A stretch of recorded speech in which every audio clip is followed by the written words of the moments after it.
Olá pessoal, meu nome é Dayana e no vídeo de hoje nós vamos continuar a resolução da lista de vetores. Então agora a gente vai responder a questão imprimir o índice par. Bom, a questão pede para a gente fazer um programa que recebe o número inteiro positivo n e em seguida recebe e armazena n números em um vetor. Ao final do programa, deve imprimir apenas os elementos cujo o índice é par. Separados por espaço, considere o índice 0 como um número par.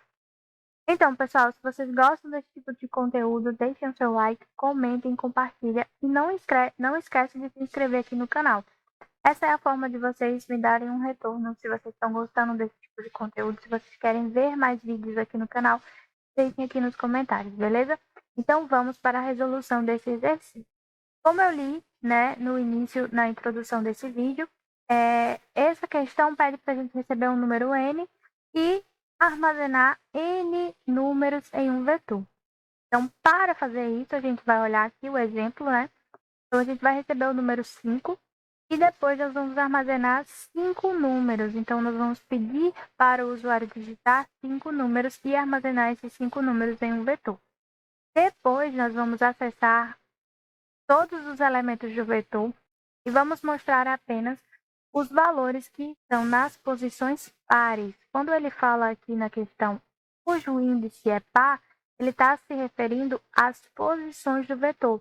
Então, lembra que na questão anterior que a gente resolveu, eu falei para vocês sobre a posição, né? O nosso contador, ele serve para acessar as posições do vetor. Então, a gente tem a posição 0, a posição 1, a posição 2 e assim sucessivamente até a posição n, né? E aí, a gente pode acessar essas posições diretamente, colocando o vetor na posição 1, por exemplo, e a gente pode acessar esse vetor utilizando a repetição contada, que é o que a gente vai fazer agora. Então, quando ele fala índice par, ele está se referindo às posições. Então, a gente vai mostrar só os elementos que estão nas posições pares. Beleza? Então, vamos aqui. Primeiro, nós vamos receber um número, que ele chamou de n. Então, aqui eu vou colocar n, parte, int, prompt, digite o número. E aí, quando ele digitar esse número, eu vou criar a minha repetição contada, i igual a 0, i menor que n, i mais mais. Então, aqui, o que é que a gente está fazendo? Está dizendo que o nosso contador começa em 0, e enquanto ele for menor que n, ele vai somar mais 1, ou seja, ele vai repetir novamente. Então, a gente vai dizer, né, que ele vai repetir n vezes, beleza?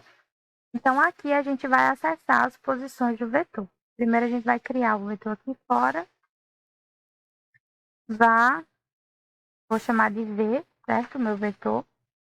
E assim a gente consegue declarar o vetor, certo? Colocando aqui a atribuição dos colchetes para poder declarar o vetor aqui em JavaScript.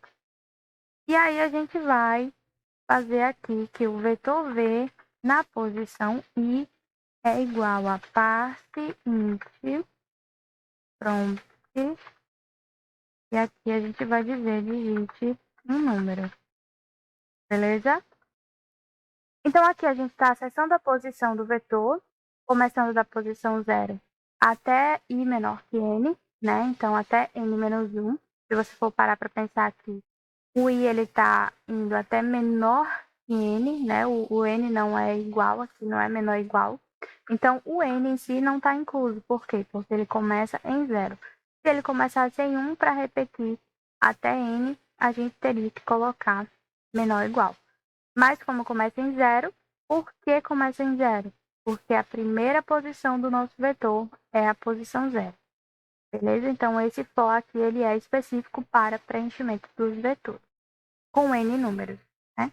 Então, aqui a gente já preencheu o vetor com n números. E agora, a gente vai fazer outra repetição. Podemos utilizar a mesma, mudando aqui as variáveis.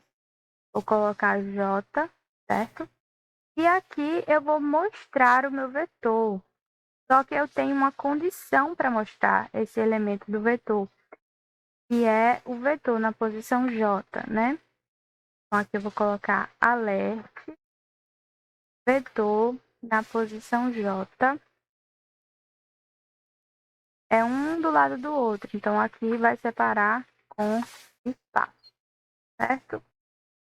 Qual é a condição que a gente tem para mostrar esses elementos do vetor? O índice é par. Então, quem é o índice do meu vetor? É o J. Eu estou verificando aqui, né? Eu estou dizendo que J vai de 0 até menor que N. Então, o J é o que eu estou utilizando para acessar o meu vetor. Então, ele é o índice do meu vetor, certo? Então, aqui a gente vai dizer se J divisível por 2 for igual a 0, ou melhor, se J, resto da divisão por 2, for igual a 0, isso quer dizer que é um número par. Então, a gente coloca o alerta aqui para ser visualizado, né, para ser executado somente quando o J for par, beleza? Então, é isso. Vou executar aqui para a gente ver se funcionou. Deu um erro aqui, vamos ver o que é. N não está definido. Por quê? Porque eu estou utilizando o N maiúsculo aqui para poder receber o número e usei o N minúsculo aqui para acessar esse número, ou seja, não pode. A gente tem que acessar a variável exatamente como ela foi definida, beleza? Eu acho interessante esses erros para que vocês consigam ver que às vezes a gente esquece. Tá tudo bem, desde que a gente saiba identificar qual foi o erro e consertar. Então, aqui, ó, todas as carinhas verdes, certo? A gente pode visualizar aqui que todos os testes funcionaram, beleza? Então, é isso, pessoal. Muito obrigada pela atenção de vocês. Eu espero vocês no próximo vídeo. Tchau, tchau!